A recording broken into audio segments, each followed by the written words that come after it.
This is problem 13.155. It's on page 902. Two steel blocks slide without friction on a horizontal surface. Immediately before impact, their velocities are as shown, and we'll draw it in a moment. Knowing that the coefficient of restitution E is 0.75, determine A, their velocities after impact, and B, the energy loss during impact. Okay. So here's the setup. We've got a block on the left, block A. It is 0.6 kilograms.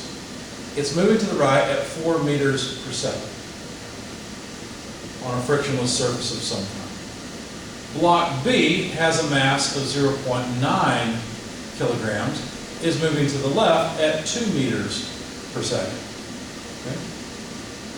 And what we'd like to do is find the velocities of each of these blocks after impact. It's very common to use a prime symbol for the velocities after impacts in an impact problem like this. We also want to know how much energy was lost during this collision. So notice the only forces are internal forces between the two. Therefore, we don't have to worry about impulse because the impulse on the two bodies will be equal and opposite and will completely cancel.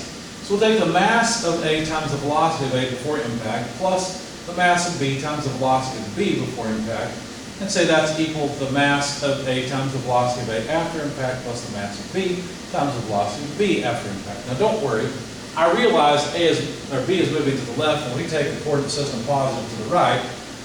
I'm just putting a placeholder for these things, right? I'm just drawing them in the positive direction. When I plug in the velocity of B, I'll plug in a negative velocity.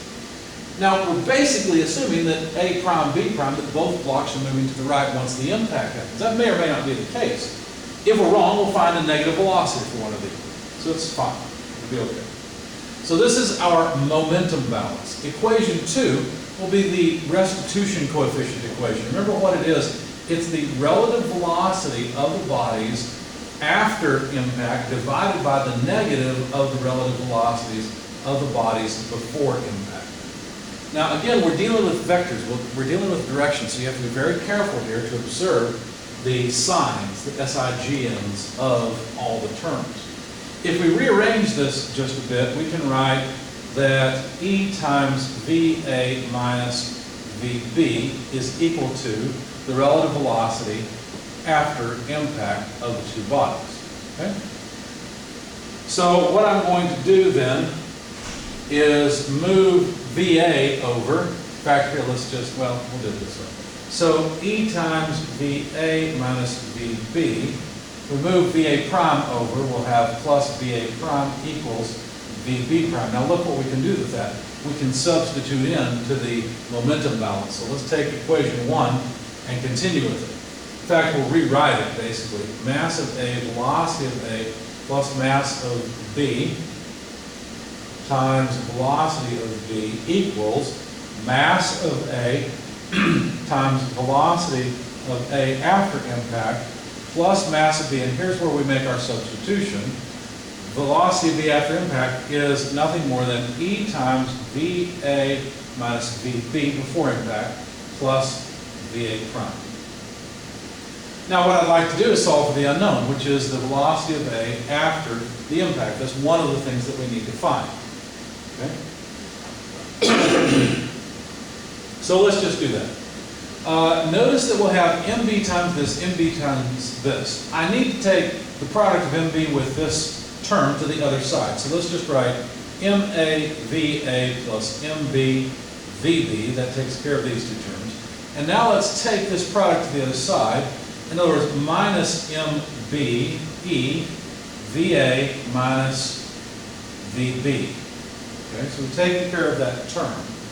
Equals, notice we've got mass of A times VA prime, mass of B times VA prime. So mass of A plus mass of B, VA prime.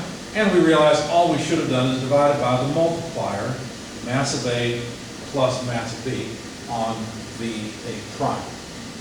So all we have to do now is plug in numbers and we should find the velocity. I'm going to write it down to here. We'll use this equation in just a moment, but for now, let's go back up to the top. Let's say VA prime equals this whole mess, right? So there's not really, we could simplify, but why bother? Mass of A is 0.6 kilograms. Velocity of A is a positive 4 meters per second. I'm going to drop my units. Obviously, everything comes out consistent, because as long as I plug in my velocities as meters per second, the masses all, or at least the units of the masses, cancel, and I'll end up with the velocity in meters per second. So let's dispense with the units for the time being, although that's kind of a bad habit.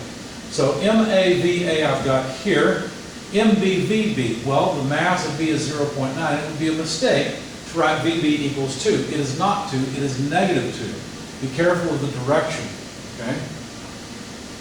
And then minus the mass of B, well, that's still 0.9 kilograms, times the coefficient of restitution, which is 3/4, and then we need VA minus VB. Well, VA, let's be careful here. VA is a positive 4, but VB is a negative 2. You see, so it's a negative times a negative to give us a positive number in that last piece of the equation. Then all we have to do is divide by the sum of the masses. Well, let's make that easy. 0.6 plus 0.9 would be 1.5. Okay? Plug all this into your calculator, you'll get a velocity in meters per second. When I did it, I got negative 2.3 meters per second. In other words, there was enough momentum in B that it made A bounce off and go to the left. Now to calculate VB, all I'm going to do is plug into this equation. VB prime equals the restitution coefficient, 75% of VA before impact, 4, minus VB before impact, negative 2 as before, plus what we found for VA prime, which is a negative 2.3. These will be meters per second as well, obviously. Plug this into a calculator, and you'll find that this is 2.2 meters per second. So, not surprising, the two bodies impacted and bounced off of each other, with B going to the right, A going to the left. So there are the answers for part A, 2.3 and 2.2 meters per second. All right. Well, how much energy was lost? Well, how do we know energy was lost? Well, we can calculate the amount of energy that the bodies had before impact. Anytime you have a coefficient of restitution less than 1, you know that energy is lost in the impact process, okay, or the deformation restitution process. So the initial energy would be 1/2 MAVA squared plus 1/2 MB VB squared. Okay, so that's 1/2 times the mass of A is 0.6. The velocity of A was 4, has to be squared, plus I pulled out the half, so mass of B, 0.9, velocity of B, 2, negative 2 technically squared. Of course, once we square it, the negative goes away. And what are the units? Well, let's think about that. The mass is in kilograms, the velocity is in meters per second, but the meters per second gets squared. So that's kilograms meters squared per second squared, or kilograms meters per second squared times meters. This is known as a Newton, and a Newton times a meter is known as a joule. So our units are units of energy, they are joules, and we get 6.6 joules of energy. Well, that's not really an answer, I just don't want to lose track of it. Let me try again. So 6.6 joules of energy at the beginning. The question is how much is lost. Well, how much energy is there when the two have bounced off of each other in the final state and they're moving in opposite directions? Well, 1/2 MAVA prime squared plus 1/2 MB VB prime squared, right? Well, do the same thing we did before, 1/2 times 0.6 times, now VA prime is negative 2.3 meters per second. Square that. We factored out the half, so we'll just write MB, which is 0.9 kilograms. Velocity will be after impact, 2.2 meters per second. That has to be squared as well. And once we plug all that into the calculator, we find that we have an energy of 3.765 joules. Same units as before. So the difference between these two would be the energy that's lost. In other words, the initial energy minus the final energy, which would be 6.6 less 3.765, obviously the joules, they have the same units, and that comes out to 2.835 joules that were lost during the collision.